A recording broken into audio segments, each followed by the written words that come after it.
김광수의 경제소프트.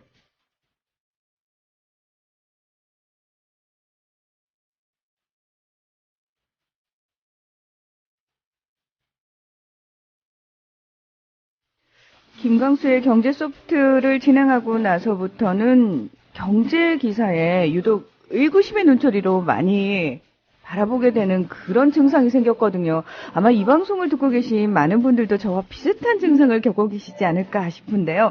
그래서 이분의 생각이 더 궁금해질 때가 참 많습니다. 오늘도 변함없이 김광수 경제연구소의 김광수 소장님 그리고 길경식 연구이사 함께 하셨습니다. 안녕하십니까? 네, 안녕하세요. 안녕하세요. 이제 습관적으로 경제뉴스 딱 기사를 본 다음에 사실일까? 그 다음은 소장님한테 물어보고 싶다. 근데 저희 왜 가끔 생방송할 때요 댓글 게시판에 정말 많은 분들이 질문을 하잖아요. 네. 이제 최신 경제뉴스 기사 한 부분을 인용해서 이거는 뭐예요? 이거 저희 믿어도 돼요? 진짜 이래요? 이런 질문들 사실 정말 많이 올라오는데 저희가 다 일일이 대응은 못 해주고 있습니다만. 아, 그거 올라옵니까? 예. 전 몰랐어요. 좀 보세요, 소장님. 네, 몰랐어요. 그래서 왜 마포스퀘어에서는 오늘의 경제뉴스에서 우리 길경식 연구이사가 계속 그런 부분을 이제 차근차근 설명을 해주고 있잖아요. 그러다 보니까 아니 이런 쓰잘데기 없는 경제뉴스 믿을 수 없는 경제 기사들이 왜 이렇게 많이 쏟아지는 걸까?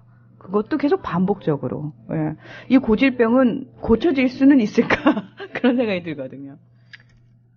뭐 저희가 이런데 소장님은 뭐 오죽하시겠습니까? 네, 뭐 이렇게 좀 물갈이가 돼야 되죠. 될까요?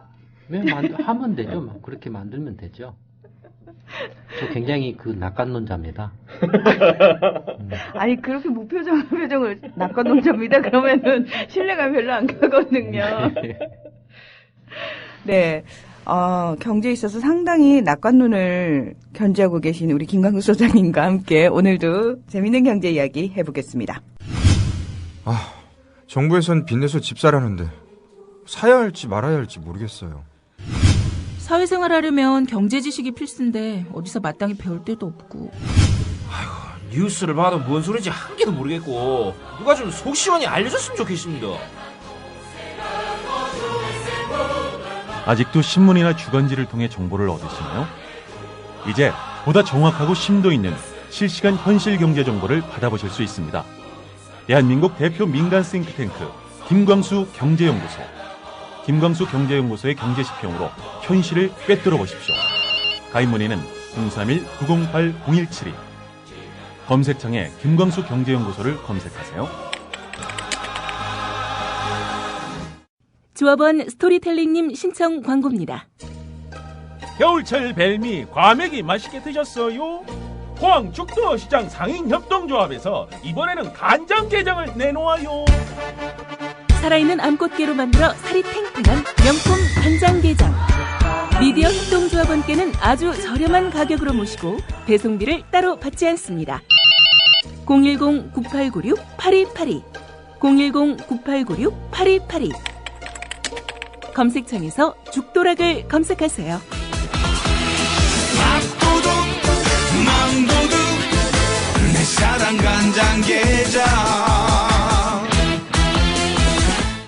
네, 여러분께서는 국민TV 라디오 김광수의 경제소프트에 오셨습니다. 소장님과 이사님, 저희가 광고 나가는 동안은 굉장히 제가 재기발랄하게 웃고 잘 떠들잖아요. 네. 예, 흐뭇한 표정으로 우리 소장님 항상 지켜보시고. 근데 우리 이제 문화아나운서 방금 전에 광고 전에 말씀하신 거, 왜 이런 경제 뉴스들이 좀 말도 안 되는 경제 뉴스들이 많이 이렇게 반복적으로 나올까? 네. 근데 이제 2003년에 저희 연구소에서 이제 현실과 이론의 한국 경제라는 책을 그때 처음 냈었습니다. 근데 굉장히 조금 그 당시에 지금도 그렇지만 그 당시로 치면 굉장히 충격적인 책이었어요. 책 한 권 값이 3만 원이었거든요. 네. 일체 할인도 없었어요. 근데 그게 15,000부가 팔렸습니다. 2003년에. 근데 그 책이 딱 이제 나가고 나니까 어떤 효과가, 어떤 상황이 벌어졌냐면 그 전에 말도 안 되는 막 그 경제 이야기 뭐 전문가 뭐 이렇게 하면서 신문이든 방송이든 이렇게 떠들던 것들이 조금 많이 사라졌어요. 아, 네. 그 책이 나가고 나서 그 책이 이제 그 후에 시리즈로 3권까지 나갔는데 정화를 한 거죠. 똑같이 지금 경제 소프트를 지금 이제 하고 있지 않습니까? 네. 지금 한 6개월 했나요? 예, 저희 9월부터 했으니까. 네, 뭐 그 정도 했는데 어쨌든 이 경제 소프트를 들으시는 분들 포함해서 적어도 경제 소프트를 한 번쯤 들어보신 분은 뭐 이렇게 언론에 방송이든 신문이든 다른 뭐 경제 관련해서 여러 가지 이야기를 하시는 분들이든 이 방송을 한번 듣고 나시면 함부로 이야기 못 하실 거예요. 그러니까 그런 그 엉터리 잘못된 것들을 걸러내는 효과가 알게 모르게 굉장히 있습니다. 그러니까 그런 점에서 우리 문화아나운서도 굉장히 기여하고 계신 거예요. 네, 고맙습니다. 이 소장님이 마치 어떤 느낌이냐면, 그러니까 같이 해. 안 한다는 소리 하지 말고, 예, 이러고 다독거리는 그런 느낌으로 들리는 건 저만의 착각일까요? 예. 너무 스트레스 받는 것 같아서. 근데, 이렇게 제가 말씀은 드려도 사실 두 분 만나는 시간 제가 굉장히 즐거워하잖아요. 웃으면서 들어오고, 예, 좋아하고. 다만 댓글에 상처받을 뿐이고. 예. 자, 저희가 지난번에요. 한국과 캐나다 FTA 얘기를 잠깐 했었거든요. 우리 길이사님하고 제가 했었던가요? 네, 마포스퀘어에서 잠깐 했었는데, FTA는 그 내용이 뭔지가 중요하다라고 소장님도 늘 말씀을 하십니다. 근데 이 한국과 캐나다 FTA 지난주에 타결이 됐다고 정부에서 발표를 했고요. 그렇다면 주로 어떤 내용들이 담겨져 있는지를 저희가 이제 워낙 방대한 내용이고 사실은 좀 어렵습니다. 그리고 그 안내 책자들이 사실은 나옵니다만 저도 한번 읽어봤거든요. 네. 읽어도 무슨 내용인지 잘 모르겠더라고요. 아마 이 시간을 통해서 좀 그 내용을 여러분이 아실 수 있지 않을까 싶습니다. 일단 한 캐나다 FTA는 상품, 원산지, 통관, 무역 구제 서비스, 투자, 통신, 금융, 전자상거래, 정부 조달, 지적재산권, 경쟁, 노동, 환경 등을 망라하는 포괄적인 FTA입니다.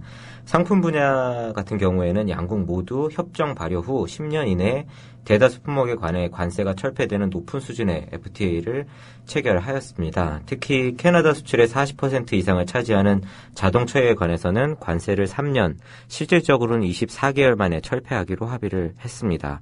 또 주요 수출 품목인 자동차 부품, 타이어에 관한 관세 철폐를 통해 국내 기업의 현지 완성차 업체로의 수출 확대가 기대된다고 합니다. 또 농축산물과 관련해서는 한미 FTA나 한 EU FTA보다 보수적인 수준에서 합의를 했으며 육류 원산지에 대해서는 한미 FTA와 동일하게 합의를 했다고 합니다. 농업 분야와 관련해서는 협상 타결 이후에 협상 결과를 반영한 영향 평가를 실시해 축산 분야 피해 보전 및 경쟁력 강화 방안 마련을 위한 종합적인 대책을 마련할 계획이라고 합니다. 네. FTA 관련해서는 이제 다들 아시는 것처럼 이제 한미 FTA가 이제 가장 출발점이죠. 네. 그 후로 이제 거의 아마 전 세계 국가 중에서 한국처럼 이렇게 FTA를 앞장서서 그냥 온갖 곳을 휘젓고 다니는 나라가 없죠. 먼저 이제 한국과 캐나다 간에 이제 FTA를 이제 타결 봤다라고 이렇게 발표를 했는데요. 그러면서 이제 FTA 효과가 굉장히 있다. 이렇게 수출이라든지 그다음에 외국인 투자 증가라든지 이런 효과가 있다라고 이렇게 이제 정부가 주장을 했죠. 거기에 대해서 이제 이렇게 논란이 있는 것 같은데 어쨌든 이제 한국과 캐나다 간의 FTA니까 캐나다 경제가 어떤가를 한번 좀 살펴볼 필요가 있죠. 캐나다는 이제 이른바 이제 G8 에 들어가는 선진국이죠. 그다음에 이제 국내 경제 규모로 보면은 GDP가 1조 한 8천억 달러 정도 됩니다. 한국 1조 달러니까 한국이 1.8배 정도 되는 이제 한국보다 경제 규모 GDP 규모로 보면 훨씬 더 큰 나라죠. 네. 근데 인구는 3,500만밖에 안 됩니다. 우리보다 적네요. 예, 적죠. 1,500만 정도 적죠. 그러니까 1인당 GDP 규모는 한국에 비해서 월등히 높죠. 예, 1인당 GDP 규모가 4만 달러를 넘어가니까 거의 한 배, 한국의 배 정도 되는 이제 이른바 이제 경제 부국이죠. 특히 뭐 자원 같은 게 굉장히 많고, 그다음에 이제 그 한국과 캐나다 간의 그 교역 규모, 수출하고 수입하고 서로 이렇게 그 수출하고 수입하는 교역 규모를 보면 대체로 뭐 최근에 한 100억 달러 연간 100억 달러 정도 됩니다. 근데 한국이 근데 그 최근에 그 1년 동안에 수출하고 수입한 걸 전부 합친 금액이 얼마인 줄 아세요? 얼마인가요? 1조 달러입니다. 1조 달러. 1조 달러인데 그 중에 캐나다하고 수출하고 수입한 금액이 100억 달러밖에 안 되거든요. 네. 뭐 100분의 1이죠. 네. 눈꼽만 하죠. 아. 네, 눈꼽만한, 어쨌든 간에 눈꼽만한 거라도 뭐 FTA에서 수출 정대의 효과가 있고 뭐 투자 정대의 효과가 있다라면 뭐 좋겠죠.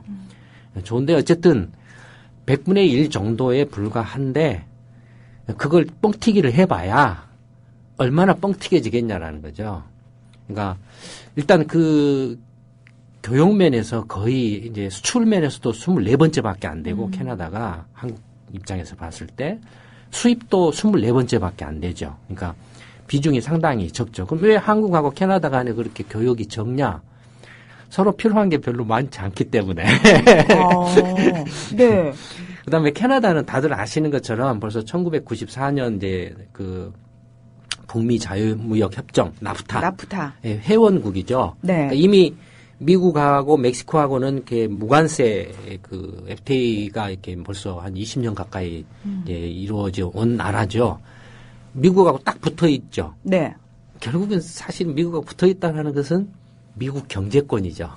아, 그렇게 해석을 해도 되나요? 네, 캐나다 경제는 거의 미국 경제권에 들어갑니다. 그러니까 무슨 프로야구나 운동 스포츠 같은 것도 미국 리그하고 같이 하잖아요. 뭐 아이스하키나 이런 것들이. 그러니까 경제도 거의 미국 경제에 속해 있다라고 봐야 됩니다. 이제 그 캐나다가 1년 이제 연간 수입하는 수입 규모는 한 4천억 달러 되는데요. 4천억 달러 정도 되는데 그러면 그 당연히 이제 FTA는 이제 뭐죠? 모든 그 두 나라 간의 그 교류를 하는 경제적으로 주고받는 모든 것을 다 이렇게 자유화, 무관세화 규제 없이 하자라는 거거든요. 네. 포괄적으로 이제 하자라는 건데. 근데 이제 그 캐나다가 연간 수입액이 한 4천억 달러 되는데 그러면은 그 지금 현재 한국하고 캐나다 간에는 FTA를 체결하기 전에는 뭐 자동차를 팔든 휴대폰을 팔든 아니면 캐나다로부터 무슨 유연탄을 수입을 하든 뭐 쇠고기를 수입을 하든 관세가 붙거든요. 그렇죠. 예, 지금 한국의 관심 사항은 이제 관세를 이렇게 없애는 거거든요. 그러면 그 관세가 과연 캐나다하고 한국 간에 서로 그 교역액이 100억 달러 정도밖에 안 되는데 그러면은 관세가 얼마 정도 되냐 이거죠. 아, 그 100억 달러 중에서 관세가 차지하는 비율. 네. 그러니까 이제 캐나다가 1년에 한 4천억 달러를 수입을 하는데 네. 그 중에 한국이 100억 달러 정도 되고. 그렇죠. 그러니까 수출하고 수입이 거의 반반이에요. 그러면 50억 달러씩이에요. 그러니까 거의 캐나다 입장에서도 한국으로부터 수입하는 게 미미한 거죠. 예. 이미 캐나다에서 필요한 것은 다 미국에서 들어오니까. 그러면 미국 기업들이 와서 캐나다에서 현지 생산해가지고 이렇게 자체 소비를 한다든지 아니면은 캐나다에서 생산해가지고 미국으로 가져가서 판다든지 하는 그런 같은 경제권이 되어 있으니까. 그 지금 댓글 게시판에 캐나다가 미국 덕분에 산다는 얘기를 들은 기억이 있다 이렇게 쓰셨거든요. 네, 뭐 덕분까지는 좀 그렇지만 덕분까지는 그렇지만 하여튼 그런 이제 관계죠. 그러니까 이제 그 캐나다가 그러면 한국하고 그 교역이 적은 이유가 바로 이제 그런 부분도 있고. 또 하나는 이제 어쨌든 관세가 높아서 서로 교역을 하기가 힘들었을 부분도 있겠죠. 아, 한국이 캐나다에 물건을 수출하려고 해도 캐나다가 니네들은 우리나라에 와서 물건 팔지 마 하고 관세를 뭐 막 10%, 50%, 100% 막 때려 놓을 수도 있잖아요. 그렇죠. 그러면은 100원짜리 뭐 하나 갖다 캐나다에 팔려고 하는데 관세가 100% 붙으면 200원으로 튀어버리니까 못 팔 거 아니에요. 비싸가지고. 그래서 교역이 적었을 수도 있죠. 그러면은 캐나다의 관세율이 얼마나 되느냐가 사실 이제 관심사항이죠. 그 관세율이 얼마나 되느냐를 보면은 한국하고 캐나다 간의 FTA를 통해서 관세를 무관세로 없게 했을 때 그 효과가 얼마나 될 것인가도 가늠할 수 있죠. 그렇죠. 예측 가능하겠죠. 그렇죠.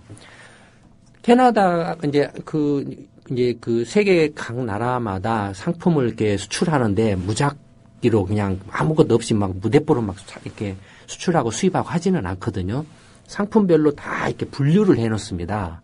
이제 세계 공통으로 이제 유엔에서 정한 HS 코드 이제 상품 분류가 있어요. 농산품부터 시작해가지고 뭐 이렇게 뭐 광물 그다음에 뭐 이렇게 그 기계 뭐 그다음에 섬유 뭐 이렇게 그 전자제품 자동차나 뭐 항공기 뭐 선박 이런 것까지 쭉 코드 이렇게 상품들을 분류를 해놓은 게 있습니다. 그러면은 교역 품목은 이 전체 그 품목이 되죠. 근데 캐나다 같은 경우는 예를 들어서 자동차 같은 건 없을 수도 있고 예를 들어서 자기 나라가 자체적으로 캐나다의 기업이 자동차를 생산하는 기업이 없을 수도 있죠. 네. 그러니까 어쨌든 간에 그런 품목들을 다 이렇게 이제 정해놨는데 그 품목마다 일단은 자기 나라에서 생산을 하든 안 하든 관세는 다 매겨놓죠. 캐나다 정부 입장에서 보면. 그렇겠죠. 네. 그 관세를 모든 품목에 대해서 매겨놨는데 그 모든 품목의 평균 관세율이 얼마냐면은 캐나다는 7%입니다.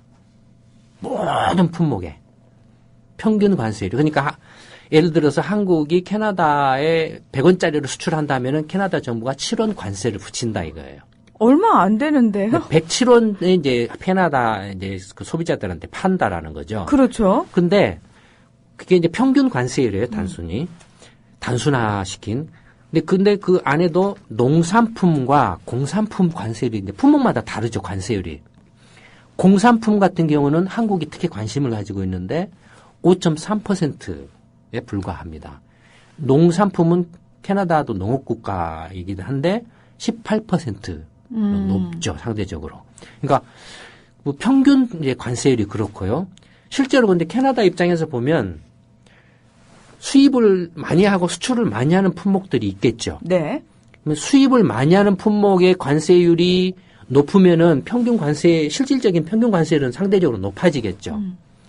수입을 많이 하는 품목의 관세율이 낮으면은 실질적인 관세율도 낮아지겠죠. 네. 그걸 이른바 이제 무역 금액으로 이렇게 가중해서 한 가중 평균 관세율이라는 게 있습니다. 이른바 실효 관세율이라는 건데요. 그 실효 관세율로 치면은 3.1%밖에 안 됩니다. 그러니까 한국이 100원짜리 상품을 캐나다에 수출을 하면 평균 3.1원 관세를 붙인다라는 것. 근데 공산품은 더욱 낮아가지고 2.2%밖에 안 돼요. 그러니까 한국에서 적어도 공산품을 평균 뭐 자동차나 섬유나 뭐 이런 여러 가지 화학 제품이나 공산품을 캐나다에 100원짜리를 수출하면은 실질적인 관세는 2.2원 붙는다라는 겁니다. 아까 그 2.2원 정도의 관세율이 다른 나라와 비교했을 때 평균에 속하나요? 아니면 다른 나라 다 똑같이 적용되죠. 캐나다에 그 물건을 수출하는 나라들은 다 똑같은 거고. 관세가 적용이 되는 그러니까 거죠. 우리나라와 또 교역을 하는 다른 국가들과 비교했을 때 캐나다가 특별히 관세율을 높게 책정을 한 건 그렇지 않죠. 아는 거고. 예, 모든 나라에서 똑같이 하고 근데 미국하고는 어떻습니까? 무관세죠. 이미 납타가 되어 있기 때문에. 그렇죠. 그러니까 모든 분야에 있어서 미국 기업들이 캐나다에 다 이렇게 경제에 들어와 있는 거죠. 근데 이제 그러니까 실질적으로 캐나다의 그 관세율이 실효 관세율이 굉장히 낮아요. 낮으면 FTA를 통해 가지고 관세를 0%로 내린다고 한들 그 별 의미가 없을 것 같은데요. 그다지 효과가 없다라는 거죠. 이미 거의 그 무관세에 가까운 상황이기 때문에 그 FTA를 체결한다라고 그래서 기대 효과가 뭐 이렇게 획기적으로 뭐 100억 달러가 막 200억 달러 늘어나고 그러지 않는다라는 겁니다. 조금 더 세부적으로 들어오면 이제 공산품 같은 경우에 일반 기계류 같은 경우는 아예 관세를 안 매기고 그냥 0% 무관세로 하는 비중이 일반 기계 같은 경우는 캐나다 경우에 95%에 달합니다. 이미. 예, 이미. 그 다음에 전기 전자 제품 같은 경우는 83%에 달합니다. 그러니까 한국의 반도체 제품이나 스마트폰 이런 것은 다 무관세입니다. 0%예요. 이미. 그러니까 FTA 체결 안 해도 네. 예. 다만 이제 자동차만 그 평균 관세율이 아까 말씀드린 한 5.6% 정도 평균 관세율이 자동차만 약간 관세를 붙이고 있다라는 거예요. 그러니까 실질적으로 공산품 같은 경우는 거의 상당 부분 이미 캐나다는 무관세 상황에 있다라는 겁니다. 그러니까 실제로 이제 한국하고 캐나다 간의 그 수출하고 수입하는 그 주 품목을 보면 한국은 캐나다에 주로 수출하는 게 자동차입니다. 거의 캐나다에 수출한 50억 달러 정도 수출하는데 그중에 한 절반가량이 자동차 수출입니다. 나머지가 이제 휴대폰, 스마트폰 뭐 이런 정도고요. 캐나다는 반대로 한국에 이제 석탄, 유연탄, 그다음에 캐나다 또 나무 많이 나죠. 종이 재료, 이렇게 펄프 같은 이런 것들을 이제 주로 수입을 하죠. 근데 한국이 캐나다로부터 이렇게 수입하는 그런 품목들, 이렇게 방금 말씀드린 석탄이라든지 종이 재질, 이렇게 펄프나 목재 같은 경우는 한국은 없잖아요. 네. 한국의 경우에는 연료나 원재료나 원자재 뭐라든지 그다음에 첨단 그 기계 장비 대기업들이 이제 뭐 설비 투자에 필요한 그런 기계 장비 같은 경우는 이미 한국도 수입 관세율이 0%입니다. 기업 원가 경쟁력 높여준다고 0%로 이렇게 이미 오래전부터 하고 있어요. 그러니까 이미 캐나다로부터 수입한 것들의 그 주로 수입하는 것들이 관세율이 0%이니까 다만 이제 그 뭐 쇠고기라든지 이런 농산품 같은 경우는 금액은 많지는 않지만 관세율이 이제 높죠. 한국에 이렇게 농산품 수입 관세율이 높죠. 예.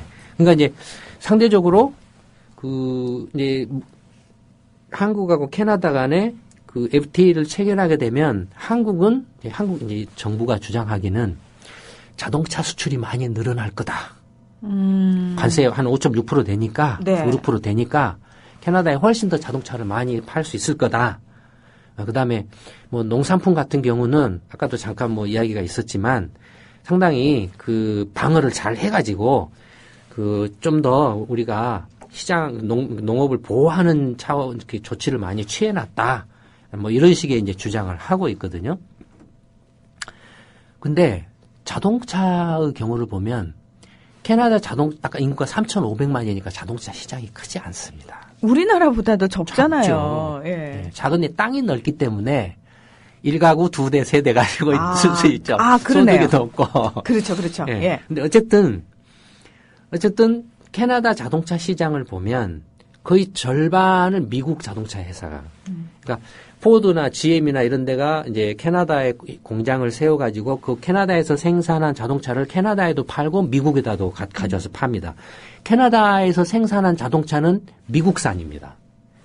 미국으로 그러니까 생산은 캐나다에서 했지만 미국으로 와서 가져와서 팔면은 미국 정부는 그걸 미국산 자동차로 통계로 잡습니다. 그러니까 이미 캐나다 자동차 산업은 미국 자동차 산업에 들어와 있죠. 그러네요. 예. 그러니까 거의 그 캐나다 자동차 시장의 절반을 미국 자동차 회사들이 이제 차지하고 있고, 근데 주로 미국 자동차 회사들이 생산하는 자동차는 이제 중대형 차들이죠. 고가. 그렇죠. 근데 이제 캐나다나 멕시코에서 생산하는 자동차는 그 이제 중형이나 소형, 그다음에 멕시코 같은 경우는 소형 이런 식으로 돼 있죠.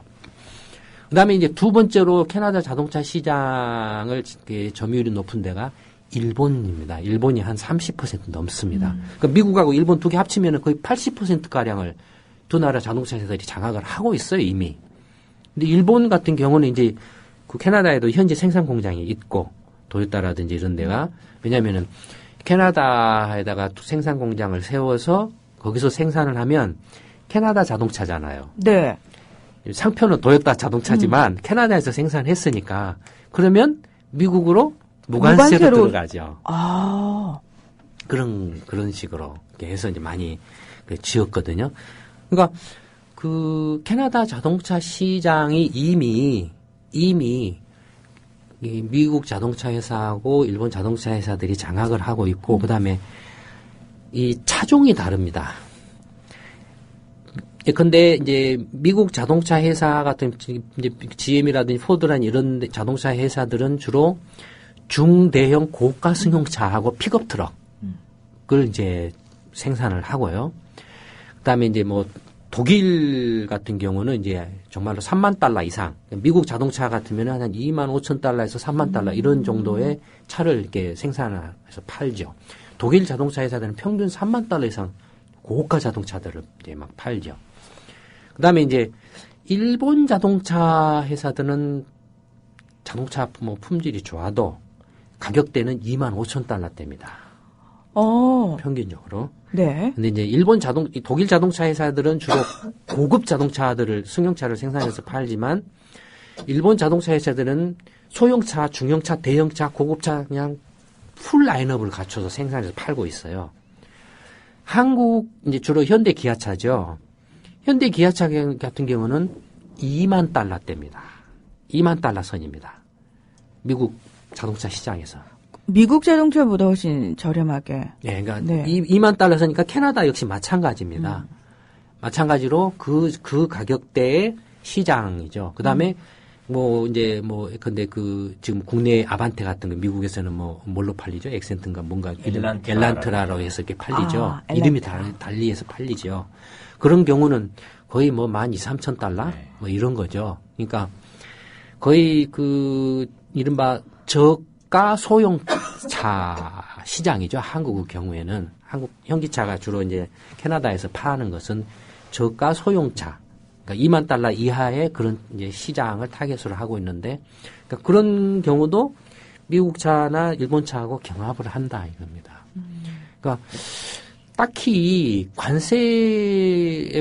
캐나다 FTA 협정으로 인해서 관세율이 한 5~6% 줄었다라고 한들 그것이 캐나다 그 자동차 시장에서 어떤 획기적으로 자동차 판매가 늘어난다라고 보기는 힘들다라는 겁니다. 오히려 그보다 훨씬 더 그 결정적이고 중요한 것들이 더 많습니다. 그건 이어서 이야기를 하죠. 네. 듣고 보니까 그러면은 한국과 캐나다 FTA 왜 체결했을까? 그 궁금증이 더 커지는데요. 네. 일단 한미 FTA가 먼저 체결이 돼서 시행이 되고 있는 상태 아닙니까? 예, 그 부분에 대한 얘기부터 조금 해볼까 합니다.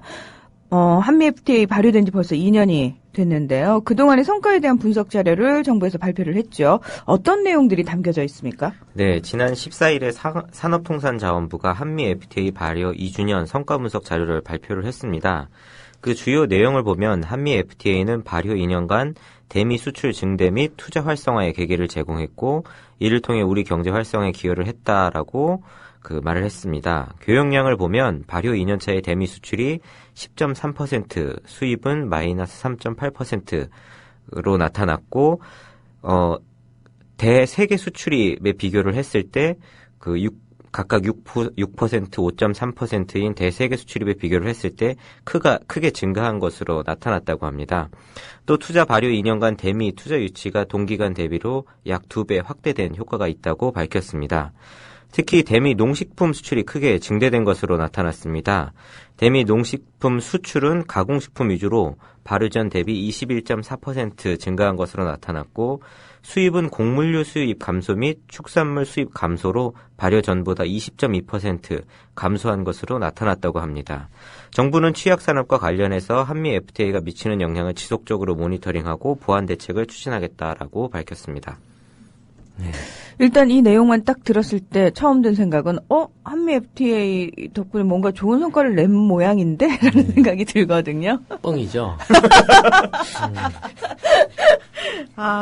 이렇게 한치의 심도 없이 뻥이죠라고. 예. 지금 박근혜 정부 들어와서 이제 작년에 여름에 이제 국정원이나 사이버사령부 댓글 부정선거 개입 문제가 터지고 나서 완전히 이제 박근혜 대통령의 국정 운영 기조가 급선회를 이렇게 한 것 같아요. 급선회를 하면서 거의 세장에 갇힌 것 같아요. 제가 볼 때는 세장에 갇혀서 실제 이제 관료들이 그 이야기하고 대통령한테 가서 보고하거나 뭐 회의하거나 이런 뭐 정책들을 이야기하는 것과 실제 하는 행동은 전혀 다르거든요. 대표적인 그 이제 예를 들어서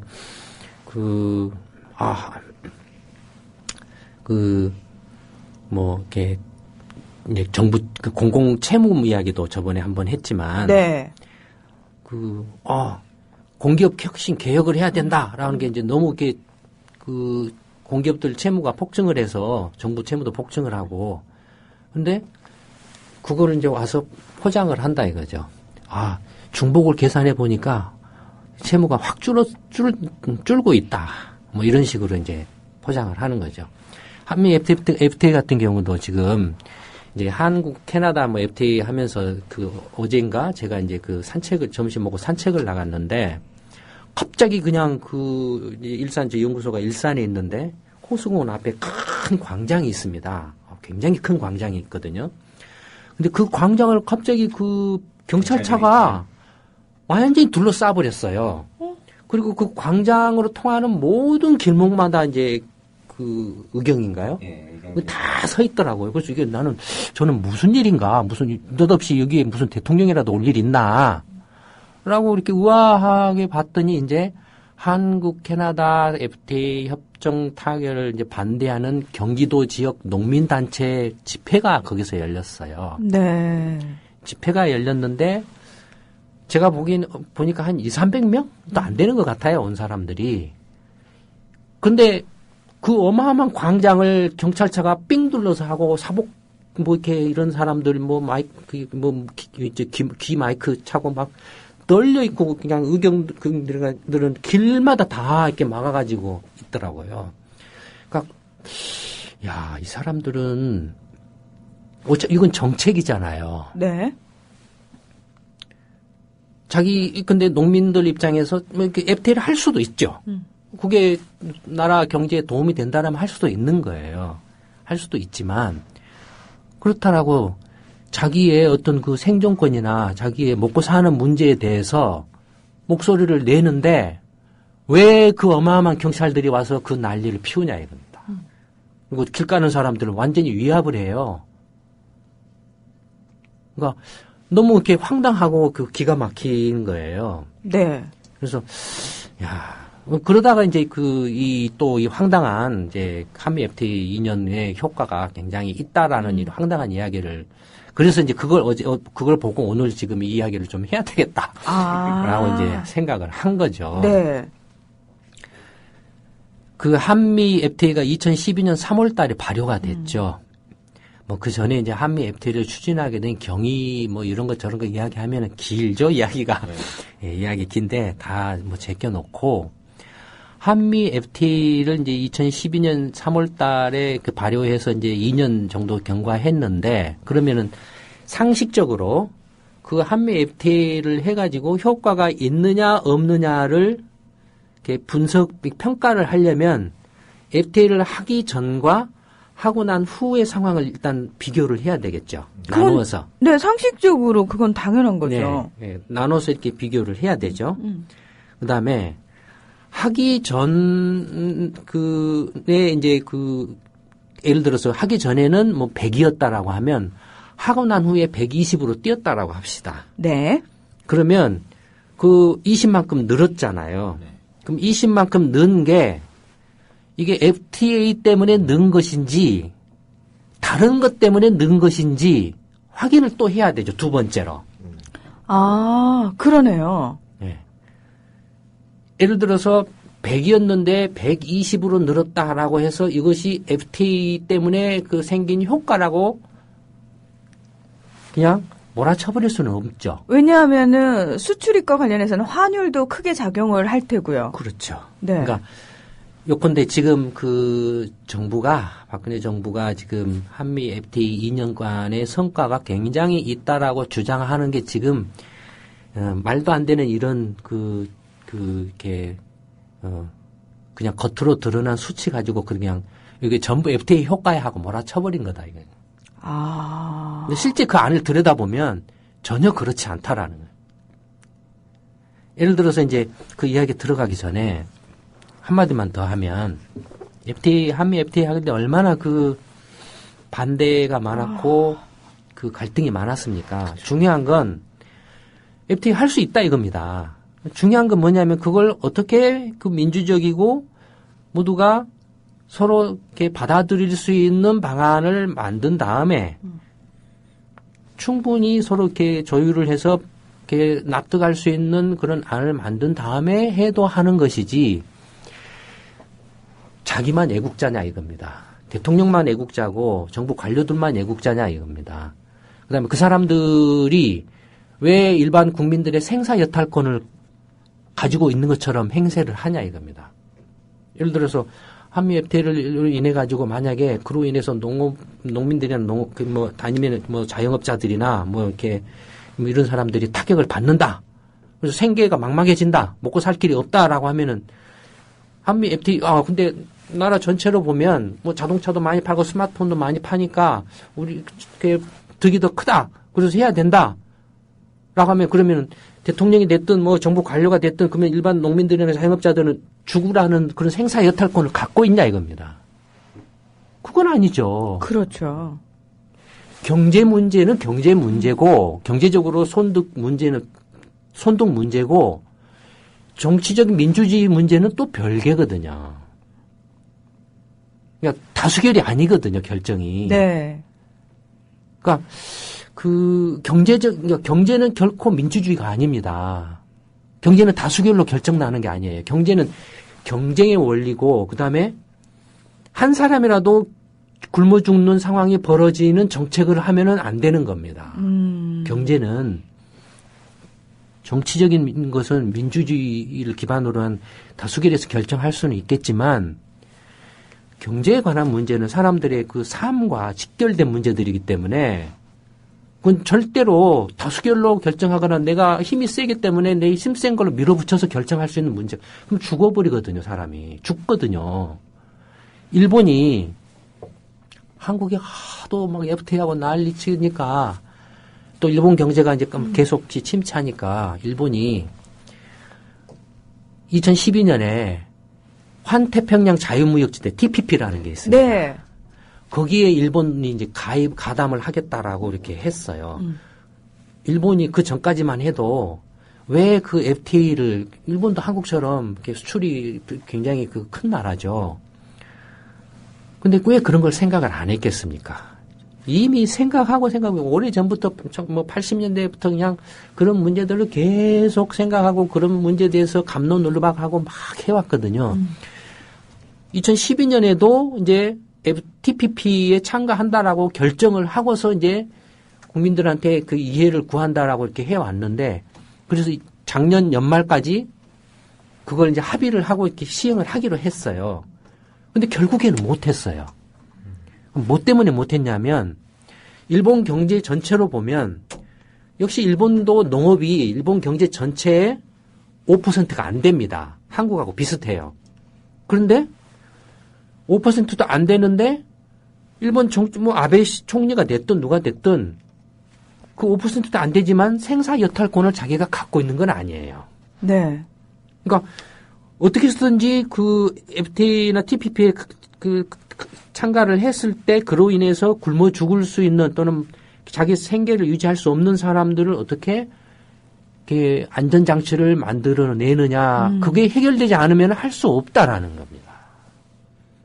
그 문제와 관련해서 내부적으로도 그런 안전장치를 만들려고 백방으로 고민하고 연구하고 미국하고 협상할 때는 미국에 대해서 농업 분야에 대해서는 이런 선까지는 좀 니네들이 좀 양보를 해 나오라고 하다 보니까는 이게 작년 연말까지로 이제 협상 마무리하고 발효를 하기로 했는데 못한 거예요.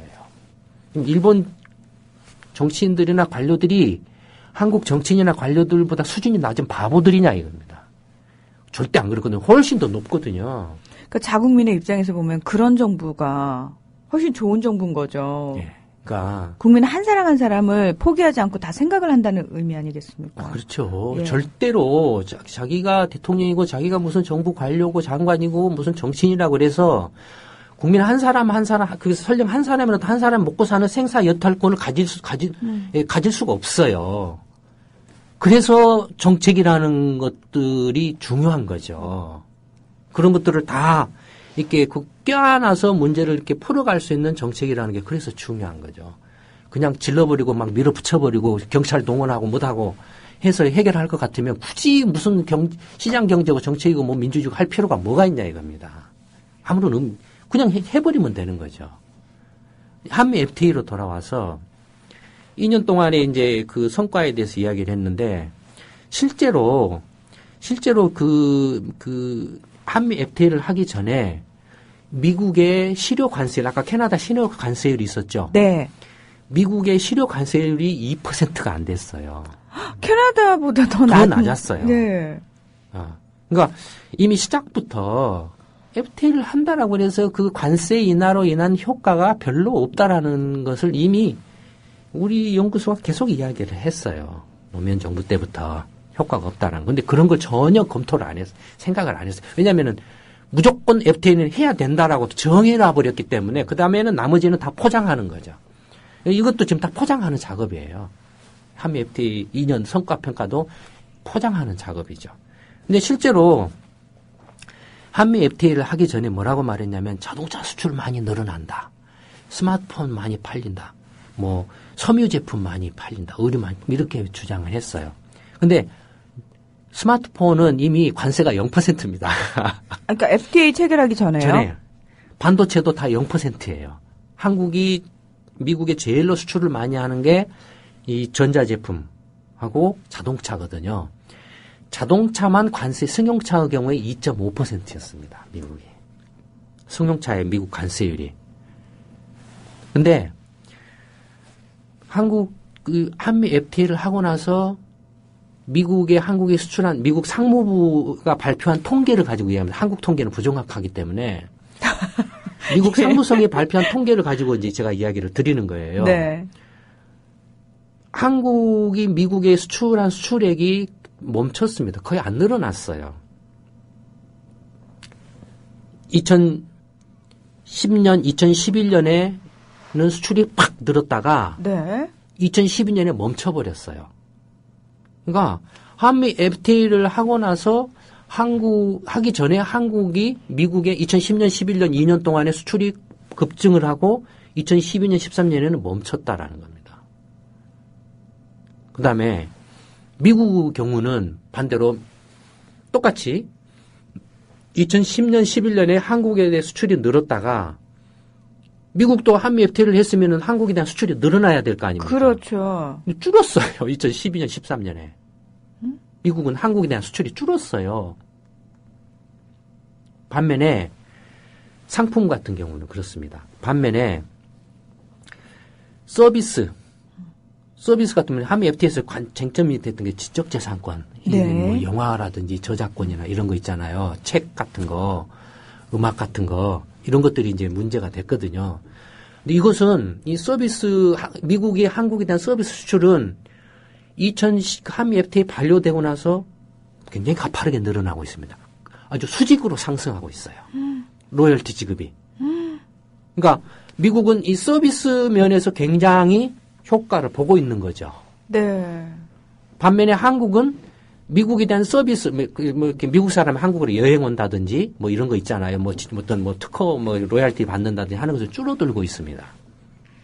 서비스 같은 경우는. 그러니까 실제로 한미 FTA를 해서 실질적으로 많이 우려했던 게 이 서비스 분야였어요. 서비스 분야는 지금 미국이 한국에 대한 수출이 굉장히 가파르게 늘어나고 있습니다. 상품의 경우에는 아까 말씀드렸던 것처럼 멈췄어요. 근데 이제 상품의 경우에 이제 지금 박근혜 정부가 이제 주장하는 게 상품 수출이 많이 늘어났다라고 주장을 하고 있는 거예요. 그걸 내세우는 게 뭐냐면은 자동차 수출이 많이 늘어났다 이겁니다. 좋다 이거. 자동차 수출이 많이 늘어났어요. 근데 자동차 수출이 언제부터 많이 늘어났냐면 2010년, 11년부터 급증을 하기 시작했습니다. 그러니까 FTA 하기 전부터 이미 급증을 하고 있었어요. 2012년 이후에도 자동차 수출이 급증을 했습니다. 근데 자동차 수출이 2010년, 11년부터 이렇게 그러니까 2012년부터 자동차 수출이 늘어난 게 FTA 때문에 늘어난 게 아니라 뭔가 2010년부터 다른 요인에 의해서 늘어나고 있었던 거죠, 이미. 네. 그러니까 2010년, 11년에 급증을 하고 있었으니까 FTA 관계없이. 그러면은 뭐 도대체 어떤 요인 때문에 2010년부터 미국에 대한 자동차 수출이 늘어났느냐? 첫째는 아까 이야기하신 환율. 네. 930원, 950원이라는 환율이 금융위기 전에 그게 막 1,100원으로 뛰어버렸죠. 1,100원, 1,150원 이렇게 뛰었으니 가격 경쟁력이 얼마나 높아졌겠습니까? 미국 가서 안 그래도 싸게 파는 차를 더 싸게 팔 수 있었겠죠. 그다음에 2010년 하면은 미국이 금융위기 쇼크로부터 아직 벗어나지 못하는 그런 상태죠. 그래서 자동차 판매량이 연간 한참 그 금융위기 전에는 1,700만 대 팔았는데 1,000만 대 밑으로 떨어졌었어. 2010년에. 네. 그때 자동차를 산 사람은 누구였냐면 어떤 차로 했냐면 그 금융위기 전에는 주로 고가 대형차를 많이 팔았습니다. 연비가 굉장히 안 좋은. 그래서 이제 금융위기 나고 나서 GM이나 포드나 미국 자동차 빅3 다 망해버린 거예요. 그렇죠. 왜 망했겠어요? 다들 이제 가난해지니까 소비를 줄이게 되잖아요. 예, 비싼 차를 못 살 거 아닙니까? 예. 싼 차만 살 거 아니에요. 근데 싼 차를 찾아보니까는 빅3는 전부 비싼 차만 만들었던 거예요. 싼 차, 저가 이렇게 소형차 만든 차는 한국하고 일본 정도 뿐이었어요. 그러니까 그래서 현대기아차가 2010년부터 환율에다가 가격도 싸고 소형차 갑자기 이제 금융위기가 발생해가지고 수요가 중대형 고가차에서 소형차로 확 바뀌어져 버리니까 그래서 이제 자동차 판매가 늘어난 겁니다. 2010년부터. FTA와는 아무 관련이 없이. 관계없이 2010년, 11년까지 폭증을 해요. 2012년에도 계속 폭증세를 이어갑니다. 그럼 2012년에 자동차 수출이 늘어난 이유는 또 뭐냐면 2010년에 어떤 일이 있었냐면 도요타 자동차 결함 리콜 대규모 사태가 일어났죠. 네. 도요타 자동차 그때 그 엔진 그쵸, 브레이크가 안 된다고 그래가지고 그때게 엄청난 그래서 지금 그거 10억 달러인가 손해배상 합의를 해서 이제 하는 걸로 지금 결말이 났죠 최근에. 네. 근데 그 사태가 나니까 어떻게 되겠습니까? 못 팔아먹을 거 아니에요. 네. 그래서 현대차가 또 많이 팔렸어요 상대적으로 어부질이죠. 또 하나는 2012년 이후에 그 현대기아차 수출이 급증하게 된 그 요인 중에 하나는 2011년에 동일본 대지진이 일어났죠. 네, 2011년 3월 17일. 네. 그 다음에 2011년 10월에 태국 대홍수가 일어났어요. 네. 태국 대홍수가 무슨 상관이냐, 자동차하고. 태국이 일본 자동차 회사들의 부품 현지 생산국 거점입니다. 태국에서 싼 인건비로 부품을 생산해가지고 일본으로 가져와서 이렇게 팔거든요. 그러니까 태국에서 대홍수가 나버리니까 다 물에 잠겨버렸어요, 공장들이. 그래서 일본 자동차 회사들이 거의 이렇게 서플라이 체인이 다 올스톱이 돼버렸어요. 부품이 없어가지고 차는 못 만든 거예요. 미국에다 못 판 거죠. 그럼 누가 팔았게요? 거기 미국에 공장 있는 우리 현대기아차 수출이 늘어난 거죠. 그래서 늘어난 거예요. 한미 FTA 때문에 뭐 이렇게 2012년에 막 자동차 수출이 늘어난 게 아니고 그것 때문에 늘어난 거예요. 근데 이제 2013년 들어오니까 어떻게 되겠습니까? 일본 회사들, 자동차 회사들이. 이제 재정비를 했겠죠. 예, 정비를 해서 이제 정상 가동이 되니까. 일본 자동차 회사들이 미국 시장에서 다시 옛날 시장 점유율로 그냥 막 급속도로 막 폭증을 하는 거예요. 막 들어오는, 그러니까 작년 연말부터 올해 들어오니까 이제 밀리는 거예요, 또 현기차가. 그럴 때는 또 FTA 바를 받아줘야지 한미 FTA 체결한 보람이 있는 거 아닙니까? 근데 한미 FTA 아까 말씀드린 것처럼 100원을 수출하면은 2원 그러니까 자동차 2.5%였으니까 2.5원 네. 관세가 붙었다 이거예요. 근데 환율은 어떻습니까? 950원짜리가 930원이 1,100원, 1,150원이 그러니까 이게 사업하신 분들은 알아요. 관세보다도 환율을 노래를 불러요. 그러니까 저 보면은 소장님 환율 어떻게 될까요? 이게 완전 입에 다 알고 살아요. 사업하시는 분들은 특히 이렇게 수출하시는 분들은 그만큼 환율이 결정적입니다. 그다음에 이제 또 하나는 만약에 한미 FTA로 인해서 2012년 이후에 미국 수출이 급증을 했다라고 하면 뭐 많이 늘었다라고 하면 한미 FTA를 그러니까 FTA를 안 한 나라는 그보다 수출이 적어야 되잖아요. 그렇죠. 줄어들고 뭔가 타격을 입어야 되는 게 아까도 맞죠. 이야기한 것처럼 이제 미국을 빼놓은 다른 세계 여러 나라들에 비해서 미국이 더 많았다라고 그러잖아요. 네. 웃기는 소리죠. FTA를 안 한 중국은 폭증을 해버려요. 그냥 2009년부터 그것도. FTA를 안 했는데도. 안 했는데도 그냥 2009년, 10년, 11년, 12년, 뭐 13년 그냥 막 수직 상승을 해요. 그건 뭘 말합니까? 예를 들어서 섬유, 한미 FTA를 하면은 섬유, 이제 의류 수출이 많이 늘어날 거다. 웃기는 소리죠. 왜냐하면 의류 사업 하시는 분들 다 알아요. 의류 수출은 지금 어떻게 돼버렸죠? 중국으로 가서 봉제 공장 세워가지고 거기서 만들어서 거기서 수출해요. 중국도 이미 미국한테 그 최혜국 대우라 그래서 관세 거의 이렇게 안 받고 수출을 하거든요. 한미 FTA를 해서 의류의 관세가 낮아졌다 한들 한국에서 이미 많은 그 의류 업체들이 해외에 나가버린 상태인데 이제 한미 FTA 하니까 공장 다시 철수해서 한국에 가서 한다? 안 하죠. 네. 택도 없는 이야기죠. 그러니까요. 그러니까 인건비 비싸죠. 그다음에 이렇게 여러 가지로 불리하죠. 베트남이나 중국이나 인도네시아 이런 데로 가서 공장 이미 가 있고 거기서 생산해서 거기서도 거의 무관세로 들어가는데 한국으로 굳이 들어올 이유도 없고 그러니까 섬유 같은 경우는 안 늘어났어요. 오히려 줄고 있어요. 계속 지금 미국 수출이. 섬유 같은 경우는. 그다음에 그러니까 실제로 그 미국에 대해서 이제 한국이 그 경상수지 흑자는 많이 늘어났어요. 그러니까 상품도 안 늘어났고 수출이 서비스 수지는 미국이 더 한국에 이제 많이 늘어나고 있고. 네. 근데 그 두 개를 합친 경상수지 흑자는 한국이 2012년부터 확 늘어나고 있어요. 왜 경상수지 흑자가 확 늘어날까? 그 이유는 뭐냐면 미국이 한국에 수출하는 게 확 줄어들었기 때문에 상품 수출이 확 줄었기 때문에 2012년부터. 아이고. 그럼 미국은 왜 2012년부터 뭐 때문에 한미 FTA를 했는데도 불구하고 한국에 대한 상품 수출이 확 줄었느냐? 네. 그걸 이렇게 이제 살펴보면 줄어든 게 뭐 때문에 줄었냐면은 첫째는 스마트폰. 그다음에 스마트폰이 아니라 반도체 장비. 네, 그게 확 줄었어요. 네. 반면에 그 스마트폰은 아까 말씀드린 것처럼 자동차는 늘었지만 한국 삼성전자 스마트폰은 미국 수출이 2010년, 11년 급증했다가 2012년에 확 줄어버렸어요.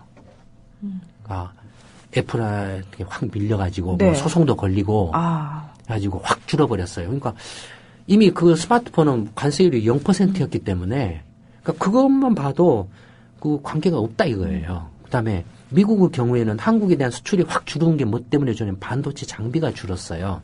반도체 장비가 왜 줄었냐면 이미 한국도 수입이 관세율이 0%예요. 네. 0%지만 한국이 그때 LCD 투자가 멈췄거든요. 2010년에 확 투자를 했다가 이제 LCD 공급 과잉이 일어나가지고 설비 투자를 안 했어요. 그러니까 그 설비 투자가 확 줄어버리니까 그 장비 회사 미국하고 일본 회사인데 주로 이제 미국 회사 많이 들어오죠. 그게 확 줄어버린 거예요. 그러니까 그런 식으로 하고 다른 여러 가지 품목들도 사실 FTA로 인해서 조금씩 이렇게 줄었어요. 왜냐하면 한국 경제가 깔아앉으니까. 이렇게 깔아앉으니까. 그래서 또 이렇게 이제 유럽이라든지 이런 쪽으로도 수출이 줄어드니까 상대적으로 이렇게 미국으로부터 수입하는 것도 줄어든 거죠. 그러니까 그런 것들이 반영돼서 확 줄어든 거죠. 이건 뭘 말하냐면 한국하고 미국 간의 수출입을 결정짓는 것은 관세율은 눈꼽만 치고 실제로는 환율이나 품질이나 그다음에 기술이라든지 그다음에 가격, 그다음에 서비스 뭐 이런 것들이 산업의 경쟁력, 그다음에 시장의 수요의 변화 이런 것들이 더 결정적이라는 거죠. 근데 박근혜 정부는 한미 FTA 2년 했는데 자동차 수출이 이렇게 확 늘어나고 전체 수출도 많이 늘어났습니다라고 이렇게 뻥을 친다 이거죠. 그러니까 기본적인 그 상식 조차도 이렇게 효과 분석과 관련된 어떤 상식적인 어떤 수준의 그 이야기조차도 안 하고 그냥 눈 가리고 아웅한 또는 아전 인수격으로 네. 이야기를 한다는 이게 뭐 우리가 지금 그 정치적으로나 어떤 뭐 이념적으로 기존 뭐 지금의 박근혜 정부가 싫고 뭐 이런 문제가 아니죠. 그러니까 한 나라를 그 경영하는데 특히 국민들의 먹고 사는 문제와 직결된 경제 문제를 이야기하는데 박근혜 대통령이 얼마 전에 그 국민 뭐 담화 발표했잖아요. 한번 했지 않습니까? 네. 경제혁신 3개년 계획의 첫 마디 뭐였냐면은 투명한 정보 공개였어요. 근데 이게 투명한 정보 공개냐 이겁니다. 그러니까 말 따로 행동 따로죠. 아니 근데 굉장히 의미심장한 말이네요. 예, 그 말이 투명한 정보 공개. 그러니까 그런 점을 그러고 보면 아까도 말씀드렸던 것처럼 이미 세장에 갇혀 있죠.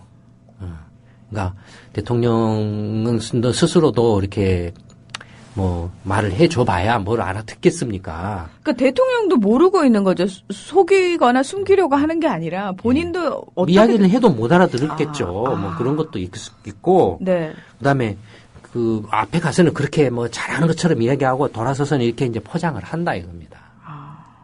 그러니까 사실 그 FTA가 이게 지금 경제학계에서도 그 이론적으로도 좀 문제가 있어요.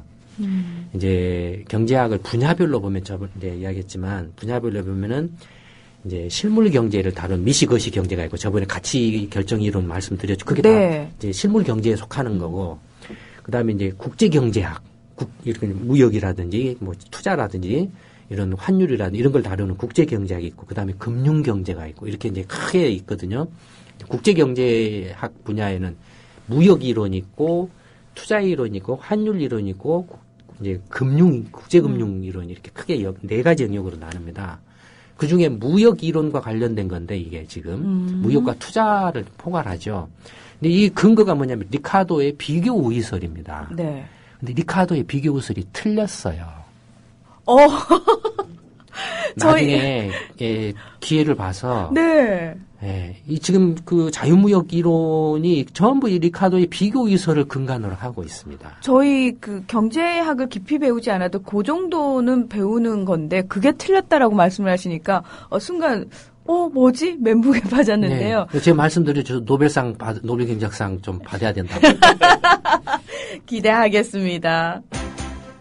네, 오늘은 FTA에 대한 이야기 해봤습니다. 예, 발표된 내용들 다 뻥이랍니다, 여러분. 그리고 이게 제일 기억에 남네요. 경제는 다수결의 원칙이 아니다. 예, 김광수 소장님, 길경식 연구이사님, 오늘도 고맙습니다. 네, 감사합니다. 감사합니다.